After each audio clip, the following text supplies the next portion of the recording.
Do you think that integration was more helpful or more harmful to the Black initiative and the Black agenda? Great question. Do I think integration was more harmful or helpful to the Black agenda? Integration was done to dissipate Black economic power. When they saw Rosewood in Charleston and all these independent Black communities, they said, we have to break this up. This is a threat to our economic control. So that's why they desegregated. Here's the problem. They never integrated. They only desegregated. They removed barriers to access. Nobody made you move to the white neighborhood. They said you could. Nobody said you got to send your child to the white school. They said you could. Nobody said you had to stop going to the Black hospital. They just gave you the right to go to the white one. Nobody forced us. Black people voluntarily abandoned our own institutions because we wanted to be accepted by white people. There's a conversation that we don't like to have about as African people, not us here, but as a community. Too many Black people are only interested in white validation and white approximation. And the third one, white imitation. We want to be validated by Caucasians. We want to be close to them, approximation, and we want to imitate them in everything that we do. Until you deal with the need for Negroes to approximate whites, be validated by whites, and imitate whites, this is going to be an issue. Nobody made us give up our own. We voluntarily did it. Do you know we once owned and operated more than 500 hospitals? Yeah. 500! You can hardly count 5 now. You know why? Because the minute white people say you can come and have your baby at this white hospital that didn't let you in there for hundreds of years, we ran. Because although we built Black Wall Street, it was out of necessity. If white people allowed us to freely participate in their society at the end of slavery, I don't think you ever get a Black Wall Street. I don't think you ever get a Black Wall Street. If they never kept us out, I don't think you ever get a Black Wall Street. All right, let's go to the phone lines. Oh my goodness. Fire. That's a very, thank you for that. Yeah. Thank you for that perspective and that angle. There's 3 things we should focus on. We need an independent school. We need an independent credit union, because there's enough wealth in Chicago in terms of take-home pay that if we concentrated all of that in the same holding institution, there would be enough capital there to build or rehab some of these institutions that the caller said we already have. A big reason why Black people are behind, we do not collectivize our dollars at all. They sit in white banks, and these white banks take Black people's money in Chicago and loan to white developers from out of town to come into Chicago and push us out of our own neighborhood. 55% of the homelessness in Chicago are Black people. 75% of the people living in shelters in Chicago are Black people. If our money was in the same credit union, we would be able to offset a lot of this. So let's start with the Black credit union. We definitely need a school to recapture the minds of our children. And the last one is a council of elders. We need a council of elders, because if the elders work together, a lot of the community conflict and differences could be handled if we had that governance structure in place. If you owe me money and you don't want to pay me, I'm taking you to the council of elders.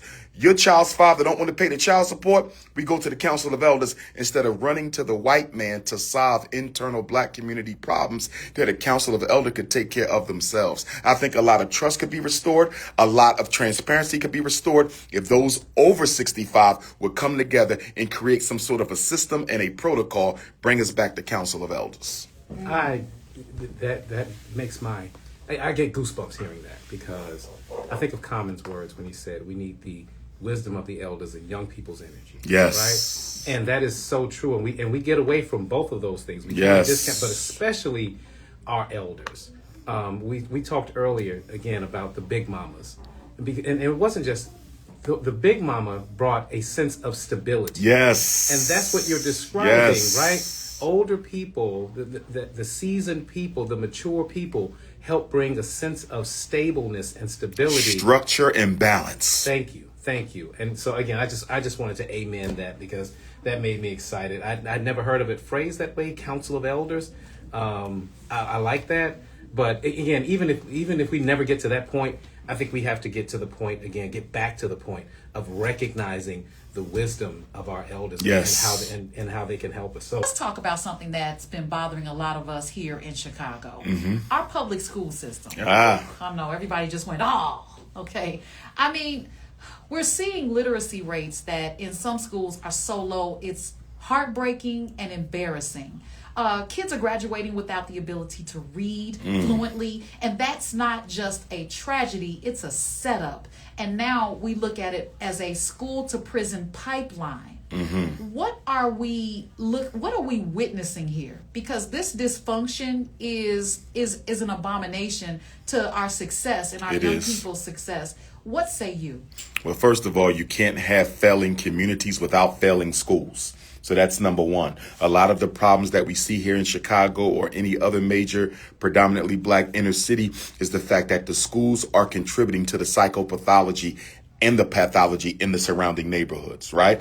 Then we have to look at the fact that Chicago only has 20% black teachers. It's dropped from 50 to 20 in 10 years, with 54% of Chicago's teachers being white people. And no, I'm not going to sit here and say every white teacher has a problem teaching black kids. I'm not going to say that. But being a former principal and a current school psychologist, I am going to say most white teachers do have a problem with black children because they're not natural stakeholders in the success of our children. And we got to keep in mind that the schools in the black community have to fail in order to protect and safeguard white privilege and white opportunity for the white youngsters who will graduate and then become leaders in the society. If our children are properly educated, they can challenge white people for political and economic control of this city and of this state. The power structure doesn't want that, so they create a system that makes it difficult for black children to exceed. And without a large population of black male teachers, it's going to be very difficult to get black boys focused again. So sorry. If you don't mind, I just a very obvious question came to mind when you made that statement, the profound statement, by the way, which is this. If you're saying then that the system is broken, yes, that's what I heard you say. Mm-hmm. Then the question becomes, do we change the system or do we abandon the system? I would like for black people to abandon the system because there's enough abandoned schools in Chicago that if we would just take Chicago's Christmas money, 4th of July money, Easter money, and New Year's money, we could buy about 4 or 5 schools and renovate them completely. And then we could pay our teachers to come out of the public school system and teach our children in schools that they own. Remember, for a long period, we couldn't go to these schools anyway, right? We couldn't even go. So let's go back to a time when education was under our control. And here's the biggest piece. A lot of people don't realize when they desegregated the schools in 1954, the Supreme Court, it wasn't to give black children an opportunity.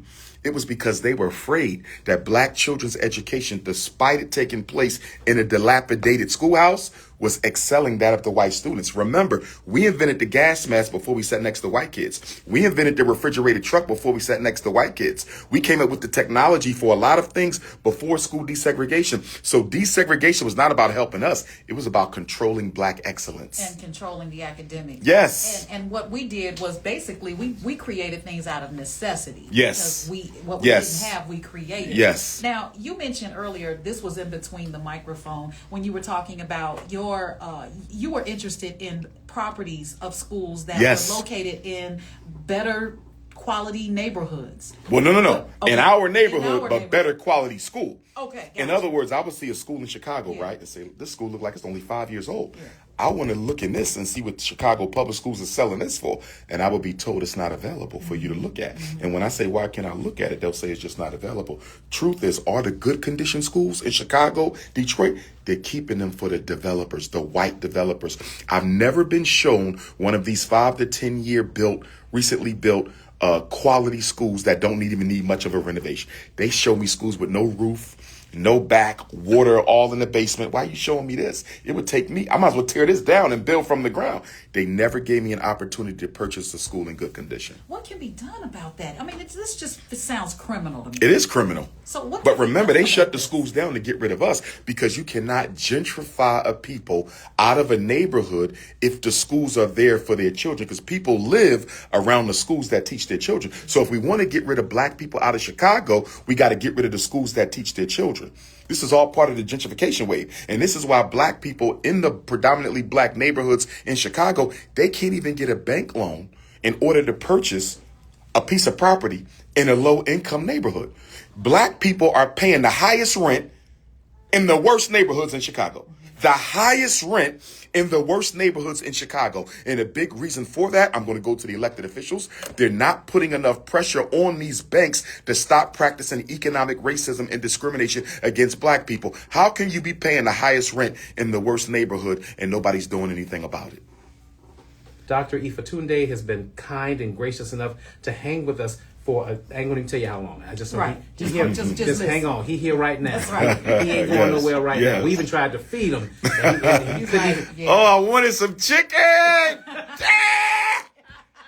I'm a chicken man too. You notice I ain't even want to look at the chicken. Yeah. Because if I see that chicken, I'm gonna break my fast. Yeah, we're I'm not gonna going go to do get that. me a piece right now. I'm so wrong. So wrong. We'll be right back, guys. Amazing. Strong, I'm going to show you strong. what a player I am.